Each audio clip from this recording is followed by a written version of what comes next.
안녕하세요. 보타임의 미국 소식입니다. 9월 23일 헤드라인 뉴스를 전해드리겠습니다.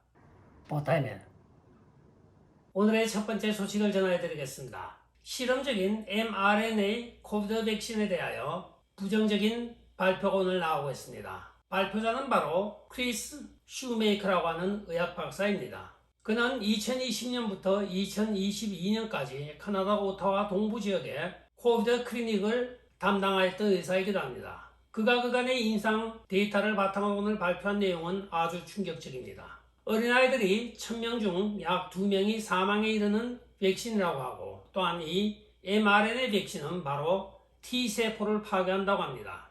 T세포라고 하는 것은 바로 우리가 면역력을 가지고 항암 작용을 하는 세포를 T세포라고 이야기를 하고 있습니다. 따라서 T세포를 파괴하게 됨에 따라 저항력이 약해져서 오히려 코비드 백신을 맞았을 경우에는 많은 사망률을 가져온다고 발표를 하는 것입니다. 또한 2차 부스터, 즉 4차까지 코비드 백신을 맞았을 경우에는 이 백신 성분이 더스트화가 된다고 합니다. 즉 먼지화가 되어 아무 효력이 없으므로 반복적으로 이것을 계속 맞는다고 하는 경우에는 오히려 몸의 면역 기능은 더욱더 떨어진다고 발표를 하고 있습니다.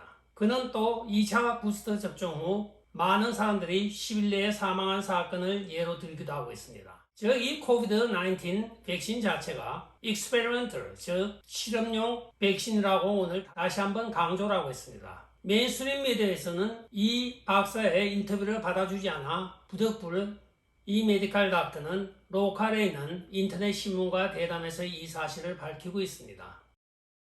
다음 소식입니다. 오늘 밝혀진 바에 따르면 이제 FBI가 압수수색을 통하여 남의 유서까지 가져가는 것으로 알려지고 있습니다. 도널드 트럼프 대통령이 마라라고 사건에 대하여 팍스뉴스의 샨 해너티와 오늘 대담을 하고 있습니다. 도널드 트럼프 대통령이 오늘 말하기를 아마도 FBI가 10,000건이 넘는 내 서류를 가져가면서 그 중에 내가 보관하고 있던 유서까지 가져간 것 같습니다. 제가 써놓았던 유서를 찾을 수가 없다고 하며 이야기를 하고 있습니다. 참 살다 압수수색 영장을 해가지고 유서를 가져간데 유서 안에 자기들이 주장하는 핵 관련 비밀 서류가 있는지 아니면 국가 안보에 영향을 미칠 유서인지 참 궁금하기도 합니다. 다음 소식입니다. 윌리엄 바 법무부 장관이 그간에 거짓말만 계속 해오고 있었던 것이 오늘 폭로가 되고 있습니다.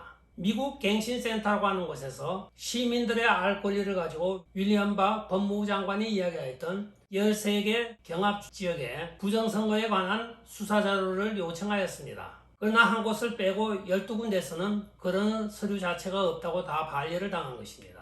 한 곳은 지금 아직까지 거기에 지방검사와 윌리엄 바 사이의 이견으로 인하여 아직까지 소송이 계류 중이므로 결국은 윌리엄 바가 몽땅 거짓말한 것으로 나타나고 있습니다. 윌리엄 바는 사건을 수사해보니 혐의가 없고 증거가 없다고 하며 부정선거는 없었습니다고 언론에 크게 발표를 하였고 그 외에 많은 대담 프로에서도 부정선거에 대한 증거를 찾을 수가 없었다고 거짓말을 하였던 것입니다.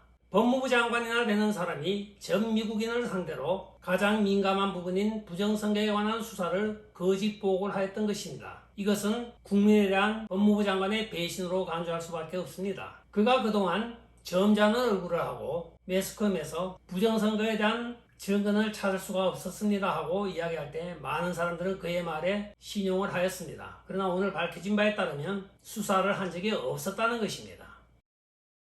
다음 소식입니다. 이번에는 오하이오주에 있는 BP 공장에서 또 화재가 발생을 하였습니다. 이번 정유공장 화재 사건에는 2명의 사망자까지 나온 것으로 밝혀지고 있으며 BP 정유공장은 공장을 폐쇄하고 지금 조사에 들어갔다고 발표가 되고 있습니다.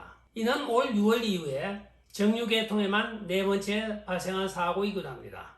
텍사스 프리포트에서는 LNG 공장에 사고가 나서 6월 8일 이후로 아직까지 그 LNG 공장은 폐쇄 상태입니다. 미국 전역에 사용되는 LNG의 20%를 커버하는 이 프리포트 LNG 허브는 수출로는 미국에서 제일 큰 LNG 수출 허브이기도 합니다. 또한 두 번째는 텍사스 휴스턴 부근에서 LNG 파이프가 터진 사고가 있었습니다. 그것은 긴급 복구가 되어 지금 사용 중이나 그것이 두 번째 사고였고 세 번째는 8월 24일 발표하여 들었던 일리노이주 화이트닝 부근에 있는 BP 정류소에서 폭발 사고가 있었던 것입니다. 아직까지 그 원인을 조사 중에 있는 차제에 이번에는 오하이오주에 있는 BP에 또 폭발과 화재가 발생하여 이번 경우에는 2명의 사상자까지 나온 것입니다. 유가가 아직까지 안정을 찾지 못하고 있는 가운데 연달아 터지고 있는 화석연료 허브가 무슨 이유였는지 조 바이든 행정부에서는 4개월 만에 4건이나 대형 사고가 터지고 있는 것입니다.